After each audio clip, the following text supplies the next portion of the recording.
ഇത് ഞാൻ കുറച്ച് ദിവസങ്ങൾ മുന്നേ എടുത്തു വെച്ച വീഡിയോ ആണ്. അതിൻ്റെ ഇടയിൽ കുറച്ച് സംഭവങ്ങളൊക്കെ ഉണ്ടായി. ഞാൻ പതിയെ പറഞ്ഞു തരാം. അപ്പോൾ രാവിലെ എഴുന്നേറ്റു. ഇച്ചുകുട്ടന് പനി ഉണ്ടായിരുന്നു. ഡോക്ടറെത്തിക്കൊക്കെ പോയി വന്നു. പനിയുള്ളത് കൊണ്ട് കഞ്ഞിയാണ് കേട്ടോ കൊടുക്കുന്നത്. അപ്പോൾ ഞാനിത് അവനുള്ള കഞ്ഞി ഒരു അടുപ്പത്ത് വെച്ച് മറ്റേ അടുപ്പത്ത് ചോറൊക്കെ വെച്ചിട്ടുണ്ടായിരുന്നു. എന്നിട്ട് കഞ്ഞി ആയപ്പോൾ ഇച്ചുകുട്ടന് ഞാനിതാ കഞ്ഞി എടുത്ത് കൊടുക്കുകയാണ് കേട്ടോ. ടി വിയും വെച്ചിട്ടുണ്ട്. ആളൊന്ന് കുളിപ്പിച്ചൊന്നുമില്ല. ചെറിയൊരു പനി ഉള്ളത് കൊണ്ട് തന്നെ മേലൊക്കെ ഒന്ന് തുടപ്പിച്ച് ഡ്രസ്സൊക്കെ മാറ്റി അവിടെ ഇരുത്തിയിരിക്കുകയാണ് കേട്ടോ, ടി വിയൊക്കെ വെച്ചിട്ട്. അപ്പോൾ ആളിതാ കൂളായിരുന്നിട്ട് കഞ്ഞിയൊക്കെ കുടിക്കുന്നുണ്ട്. അത് കഴിഞ്ഞപ്പോഴാണ് ഏട്ടൻ പുറത്തേക്ക് പോകാമെന്ന് പറഞ്ഞിട്ട് വന്നിട്ടുണ്ടായിരുന്നു. അത് കഴിഞ്ഞപ്പോൾ ഇച്ചുകുട്ടനും പോകണമെന്ന് പറഞ്ഞിട്ട് ഇതാ ഡ്രസ്സൊക്കെ എടുക്കാൻ വേണ്ടിയിട്ട് വേഗം ഓടിപ്പോയിട്ടുണ്ട് കേട്ടോ, ഡ്രസ്സ് മാറ്റണം എന്ന് പറഞ്ഞിട്ട്. അപ്പം ഞാൻ എടുത്തു തരാമെന്ന് പറഞ്ഞപ്പോൾ അമ്മ അവിടെ പോയിരിക്കുന്നതാണ് കേട്ടോ ഈ പറയുന്നത്. അമ്മ അവിടെ പോയിരിക്കും, ഞാൻ എടുത്തിട്ട് വരാമെന്ന് പറഞ്ഞിട്ട് എന്നെ ഇപ്പുറത്തോട്ട് പറഞ്ഞു വിട്ടിട്ടുണ്ട്. അത് കഴിഞ്ഞിട്ട് ആളിതാ തന്നെ ഡ്രസ്സൊക്കെ എടുത്തിട്ട് വന്നു. ഞാൻ ഇട്ട് കൊടുത്തു. അപ്പോൾ ഏട്ടൻ്റെ കൂടെ പോകാൻ വേണ്ടിയിട്ട് നിൽക്കുകയാണ് കേട്ടോ. ആൾക്ക് നല്ല ഇഷ്ടമാണ് ഈ പുറത്തോട്ട് പോകാൻ വേണ്ടിയിട്ട്. ഏട്ടൻ്റെ ബൈക്കിൻ്റെ സൗണ്ട് കേട്ട് അപ്പം തന്നെ ചാടി കയറും കേട്ടോ. അങ്ങനെ അത് എനിക്ക് ടാറ്റ വന്നിട്ട് ഇതാ അവർ രണ്ടുപേരും പോയിട്ടുണ്ടായിരുന്നു. പിന്നെ അതിൽ തന്നെ ഞാൻ വേഗം അടുക്കളയിലോട്ട് കയറി വേഗം കറികളും കാര്യങ്ങളൊക്കെ വെക്കണം എന്ന് വിചാരിച്ചിട്ടാണ് കേട്ടോ. ഇച്ചുകുട്ടന് വയ്യാതായ പിന്നെ അവൻ വന്നു കഴിഞ്ഞാൽ എപ്പോഴും അവൻ്റെ അടുത്ത് തന്നെ ഞാൻ വേണം. അപ്പോൾ ഞാൻ കുറച്ച് കടച്ചൊക്കെ ഇരിക്കുന്നുണ്ടായിരുന്നു. ഇത് തലേ ദിവസം അരിഞ്ഞ് വെച്ച് ഉണ്ടാക്കാൻ പറ്റിയില്ല. കുട്ടീനെ ഹോസ്പിറ്റലിൽ കൊണ്ടുപോയതുകൊണ്ട് തന്നെ ഉണ്ടാക്കാതെ അങ്ങനെ ഫ്രിഡ്ജിൽ വെച്ചതാണ് കേട്ടോ. അപ്പോൾ ഞാൻ ഇന്നാണ് അത് പുറത്തേക്ക് എടുക്കുന്നത്. അങ്ങനെ പുറത്തേക്ക് എടുത്തു. തലേ ദിവസം അരിഞ്ഞ് വെച്ചുകൊണ്ട് തന്നെ ഒരു കറുപ്പ് നിറം വന്നിട്ടുണ്ടായിരുന്നു കേട്ടോ. അങ്ങനെ ഇതാ അതിലേക്ക് പൊടികളും തക്കാളിയും ഒക്കെ ഇട്ടിട്ട് ഞാനിതാ കുക്കറിലാക്കിയിട്ട് അടുപ്പത്ത് വെക്കുന്നുണ്ട്. ഇന്ന് ഏട്ടൻ ഫുഡ് പുറത്തുനിന്നാണ് മേടിച്ചിട്ടുണ്ടായിരുന്നത്. ദോശയും വെള്ളപ്പവും ഭൂരിയൊക്കെ ഉണ്ടായിരുന്നു കേട്ടോ. മിക്ക ദിവസങ്ങളിലും ഇപ്പോൾ ഏട്ടൻ ഫുഡ് കഴിക്കാതെ പോവാറാണ് കേട്ടോ, പതിവ് തിരക്ക് കാരണം. അപ്പം ഞാൻ വാരി കൊടുക്കുകയാണ് കേട്ടോ. അങ്ങനെ നിൽക്കുമ്പോഴാണ് അച്ചച്ചൻ്റെയും കുട്ടിയുടെയും സൗണ്ട് കേട്ടത്. നോക്കുമ്പോൾ പൂച്ചകൾ അപ്പുറത്ത് നിന്ന് തല്ലുണ്ടാക്കുക. അപ്പോൾ അവർ രണ്ടുപേരും കാര്യമായിട്ട് നോക്കിക്കൊണ്ടിരിക്കുകയാണ് കേട്ടോ, പൂച്ചകൾ തല്ലുണ്ടാക്കുന്നത്. ഞാൻ എത്തിയപ്പോഴേക്കും തല്ലൊക്കെ കഴിഞ്ഞിട്ട് മുഖാമുഖം നോക്കി നിൽക്കുകയാണ് കേട്ടോ പൂച്ചകൾ. അച്ഛൻ പറയുന്നുണ്ട് രണ്ടെണ്ണത്തിൽ ഏതെങ്കിലും ഇപ്പോൾ ഒന്ന് ശരിയാവും എന്നൊക്കെ പറഞ്ഞുകൊണ്ടിരിക്കുന്നുണ്ട് കേട്ടോ. ഇച്ചുകുട്ടനും എന്തോ കാര്യമായിട്ട് നോക്കുകയാണ് ആൾ.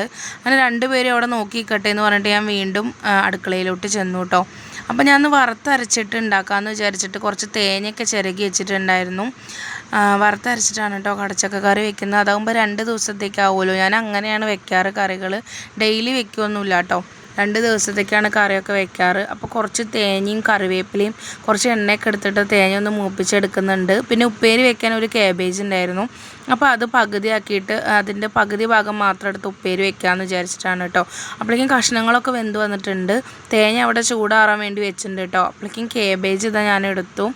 കേബേജിൽ പകുതി മുക്കാലും കളയാനേ ഉണ്ടായിരുന്നുള്ളൂ കേട്ടോ, കുറച്ചേ ഉണ്ടായിരുന്നുള്ളൂ. അപ്പോൾ ഞാനത് അരിഞ്ഞിട്ട് ഉപ്പേരി വെക്കാമെന്ന് വിചാരിച്ചിട്ടാണ് കേട്ടോ. കേബേജ് ഇവിടെ ഏട്ടന് മാത്രമേ ഇഷ്ടമുള്ളൂ. എനിക്കും ഇച്ചുകുട്ടനൊന്നും വലിയ കാര്യമായിട്ട് ഇഷ്ടമല്ല കേട്ടോ. ഏട്ടന് നല്ല ഇഷ്ടമാണ്. അതുകൊണ്ട് ഞാൻ ഇടയ്ക്കിടയ്ക്ക് കേബേജ് വാങ്ങിക്കാറുണ്ട്. അങ്ങനെ ഇതാ കേബേജ് അരിഞ്ഞിവിടെ സെറ്റാക്കുന്നുണ്ട്. അപ്പോഴേക്കും നമ്മുടെ കഷ്ണങ്ങളൊക്കെ വെന്തു. നാളികേരം ഞാൻ ചൂടായപ്പോൾ പോയി ഒന്ന് അരച്ചെടുത്ത് അതിലേക്ക് ഒഴിച്ചു കൊടുത്തിട്ടുണ്ട് കേട്ടോ. അപ്പോൾ കറി ഇതാ നന്നായിട്ട് കുറുകി വന്നിട്ടുണ്ട്. ഉപ്പിട്ടുണ്ടായിരുന്നില്ല, ഉപ്പ് ഇപ്പോഴാണ് ഞാൻ ഇട്ട് കൊടുക്കുന്നത്. തിളച്ച് വന്നപ്പോൾ കുറച്ച് കറിവേപ്പിലയും കൂടി ഇട്ട് കൊടുത്തിട്ടുണ്ട് കേട്ടോ. എന്നിട്ട് കറി അവിടെ വേറൊരു പാത്രത്തിലാക്കി വെച്ചിട്ടുണ്ട്. പിന്നെ കറിയിലേക്ക് ഞാൻ വറുത്തിടാൻ വേണ്ടിയിട്ട് എടുക്കുന്നത് ചെറിയുള്ളി വട്ടത്തിൽ അരിഞ്ഞിട്ടാണ് കേട്ടോ. ചെറിയുള്ളിയും കടുകല്ല, ചെറിയുള്ളിയും കറിവേപ്പിലയും കൂടി ഒന്ന് മൂപ്പിച്ചിട്ട് അതിലേക്ക് ഇട്ട് കൊടുത്തിട്ടുണ്ട്. നല്ല അടിപൊളി കറിയാണ് കേട്ടോ, നല്ല ടേസ്റ്റാണ് കഴിക്കാൻ വേണ്ടിയിട്ട്. അങ്ങനെ അതൊക്കെ ആയി. പിന്നെ ഇപ്പുറത്ത് തന്നെ ഞാൻ ഉപ്പേരി ഉണ്ടാക്കാമെന്ന് വിചാരിച്ചിട്ട് തലേ ദിവസം പപ്പടം കാച്ചിയ എണ്ണ ഉണ്ടായിരുന്നു കുറച്ച്, അത് അടുപ്പത്ത് വെച്ചതേ ഓർമ്മയുള്ളൂ. ഫുൾ പൊട്ടിത്തെറിച്ചു കേട്ടോ, പകുതി മുക്കാലും വെള്ളമായിരുന്നു അതിൽ. അങ്ങനെ ഉപ്പേരി അവിടെ അടുപ്പത്ത് വെച്ചിട്ടുണ്ട്. മഞ്ഞൾപ്പൊടിയും ഉപ്പും ഒക്കെ ഇട്ട് കൊടുക്കുന്നുണ്ട് കേട്ടോ. പച്ചമുളകും കൂടെ ഒന്ന് കീറി ഇട്ട് കൊടുക്കുന്നുണ്ട്. എനിക്ക് ഇങ്ങനെ പച്ചമുളക് അരിയാൻ നല്ല പേടിയാണ് കേട്ടോ, അതാണ് ഞാനിങ്ങനെ മെല്ലെ അരിഞ്ഞു കൊടുക്കുന്നത്. കുറച്ചുകൂടി വെള്ളം കൂടി ഒഴിച്ചിട്ട് അവിടെ വെച്ചിട്ടുണ്ട്. അപ്പോഴേക്കും കുറേ പാത്രങ്ങൾ ഉണ്ടായിരുന്നു കഴുകാൻ വേണ്ടിയിട്ട്. അതൊക്കെ ഞാൻ എടുത്ത് കൈയോടെ കഴുകി വയ്ക്കുന്നുണ്ട് കേട്ടോ. അപ്പോഴേക്കും നമ്മുടെ കറി അവിടെ സെറ്റായിട്ടുണ്ട്. അത് കഴിഞ്ഞിട്ട് ഞാൻ ബെഡ്ഷീറ്റും കാര്യങ്ങളൊക്കെ ഒന്ന് വിരിച്ചിടുന്നുണ്ട് കേട്ടോ. ഈ ടൈമിൽ മാത്രമേ കാണുള്ളൂ ഇത്ര നീറ്റായിട്ട്. പിന്നെ ഇച്ചുകുട്ടൻ വന്നിട്ട് ആകെ കോളാക്കും. അതൊക്കെ കഴിഞ്ഞ് ഇച്ചുകുട്ടൻ തീരെ വയ്യാതായിട്ടോ, നല്ല ക്ഷീണമായി. ഫുഡ് കഴിക്കുമ്പോഴൊക്കെ കുട്ടി ഉറങ്ങിക്കൊണ്ടിരിക്കുകയാണ്. അങ്ങനെ നേരെ ഹോസ്പിറ്റലിലേക്ക് പോയി. അങ്ങനെ കുട്ടീനെ അഡ്മിറ്റ് ആക്കുകയും ചെയ്തു കേട്ടോ. അതാണ് ഞാൻ നേരത്തെ പറഞ്ഞിട്ടുണ്ടായിരുന്നത്.